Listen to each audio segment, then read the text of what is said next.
Hello student. तो जैसा कि आप सभी को पता है, आज आपका एग्ज़ाम था पीजीटी कमीशन बायोलॉजी का, जिसके अंदर की हम बात करेंगे बीएड सेक्शन की। जो आपके क्वेश्चंस आए थे, तो मेरे पास जो क्वेश्चन पेपर है वो है सीरीज़ नंबर डी।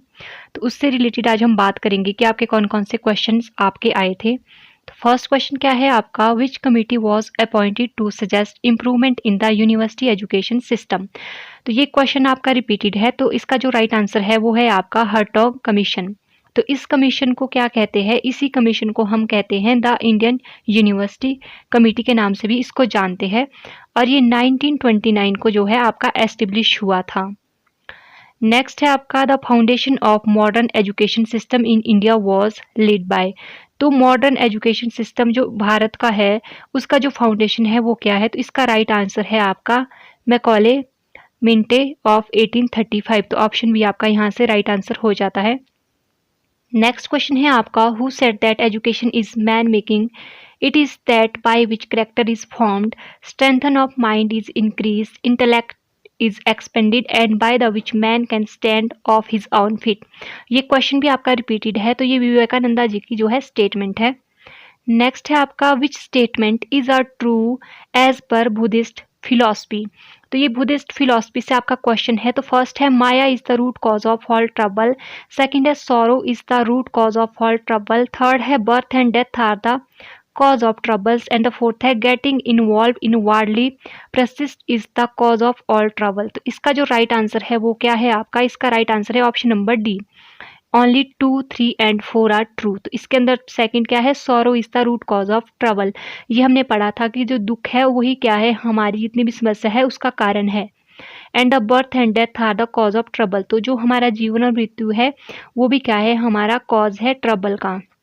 और जो हम सांसारिक जीवन में उलझे रहते हैं वो भी क्या है, हमारा एक तरह से ट्रबल है। ठीक है, तो ये आपका राइट आंसर ऑप्शन डी यहाँ से आ जाता है। नेक्स्ट क्वेश्चन क्या कहता है आपका, नेक्स्ट क्वेश्चन है आपका, which one of the following combination give a correct reason for including philosophy of education is the teacher education curriculum. तो टीचर एजुकेशन करिकुलम के अंदर हमने बात करनी है कि फिलोसफी ऑफ एजुकेशन को क्यों इंक्लूड किया जाता है। तो इसका जो राइट आंसर है वो है आपका option number B, B, C and E. तो यहाँ पर क्या है, philosophy help in understanding educational concept in a holistic way. Second है, philosophy and education are the two side of the same coin. फिर है आपका, philosophy analysis of education concept help in developing और रैशनल व्यू पॉइंट। तो ये आपके जो है यहाँ से राइट आंसर आ जाता है। नेक्स्ट क्वेश्चन है आपका, which of the following reflects the stand to be taken by your teacher advocated extensionalist education.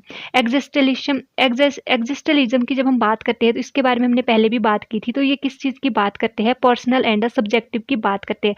तो ये क्वेश्चन रिपीट है, बस थोड़ा सा इसको घुमाया गया था यहाँ पर।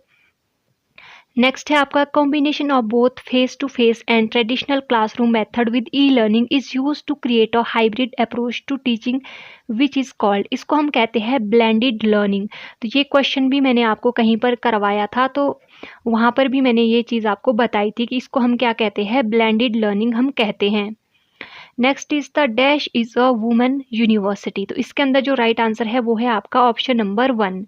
और इसके साथ साथ ये आपका क्या है, एक तरह की रेजिडेंशियल आपका एक तरह के यूनिवर्सिटी है। ठीक है, यहाँ पर जो है higher education and the PhD, primary to PhD तक की जो आपकी एजुकेशन है वो यहाँ पर गर्ल्स या वुमेन के लिए होती है। ठीक है, इसके साथ साथ आपका एसएनडीटी जो कि मुंबई में है एंड असम वुमेन यूनिवर्सिटी, ये भी क्या है, आपकी एक तरह की वुमेन यूनिवर्सिटी है।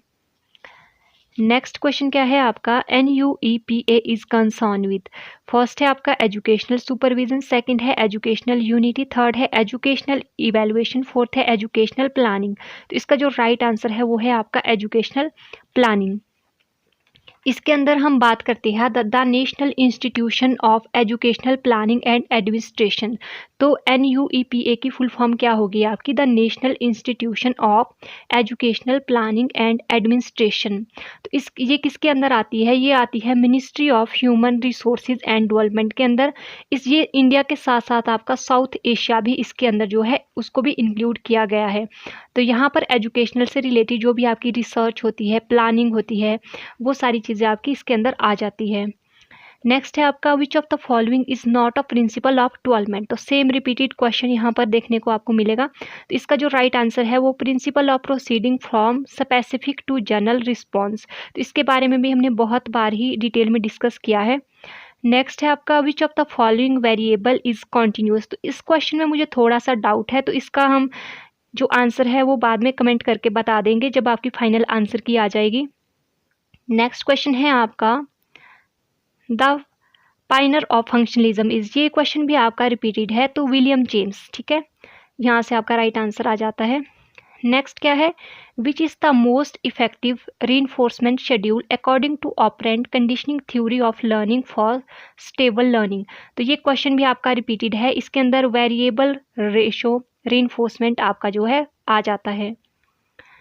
नेक्स्ट क्वेश्चन है आपका in Hull's reinforcement theory which of the following was postulated as intervening variable.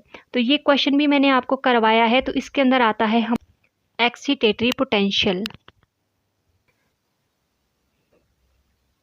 Next question है आपका the Rorschach ink blot test consist of. ये क्वेश्चन तो बहुत ही ईजी है, इसका क्या है 5 black and white and 5 multi coloured card.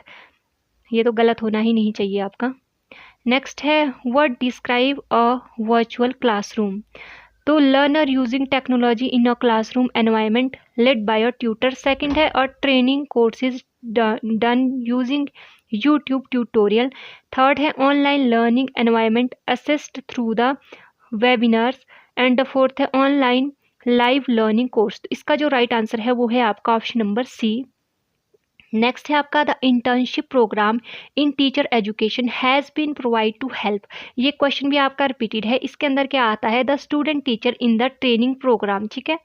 Next है आपका on the basis of Flander interaction analysis categories is a 10 by 10 observation matrix. The cell which indicate a sustained level of verbal interchange are known as। तो इसका जो right answer है वो है option number 1 steady state ratio, ठीक है, SSR। Next question है आपका which of the following is benefit of Pir assessment. Pir assessment का क्या एक जो बेनिफिट है वो होता है, फर्स्ट है it can assist in deepening the student on perceptions. तो इसका राइट आंसर भी आपका ऑप्शन नंबर 1 ही यहाँ से हो जाएगा कि इसके अंदर स्टूडेंट क्या करते हैं, उनकी जो खुद की एक तरह से असेसमेंट होती है वो खुद को असिस्ट करते हैं, ठीक है। Next question and the last question आपका क्या कहता है विच of the following is not a base of curriculum development. तो ये क्वेश्चन भी आपका रिपीटेड है, तो यहाँ पर क्या आएगा आपका इकोनॉमिक। फर्स्ट है साइकोलॉजी, फिलॉसफी एंड सोशियोलॉजी, तीनों ही आपके क्या होते हैं बेस होते हैं करिकुलम डेवलपमेंट के। तो आई थिंक आपके मोस्टली जिसने भी आज एग्ज़ाम दिया होगा उनके मैक्सिमम क्वेश्चन यहाँ से ठीक हुए होंगे, क्योंकि बहुत सारे क्वेश्चन आपके जो थे वो बहुत ही ईजी आए थे और रिपीटेड आए थे। कुछ एक ही ऐसे क्वेश्चन थे जो बहुत से थोड़े से आपके ट्रिकी क्वेश्चन थे, ठीक है। तो मिलते हैं जल्द ही नेक्स्ट वीडियो में, तब तक के लिए bye bye and thank you for watching.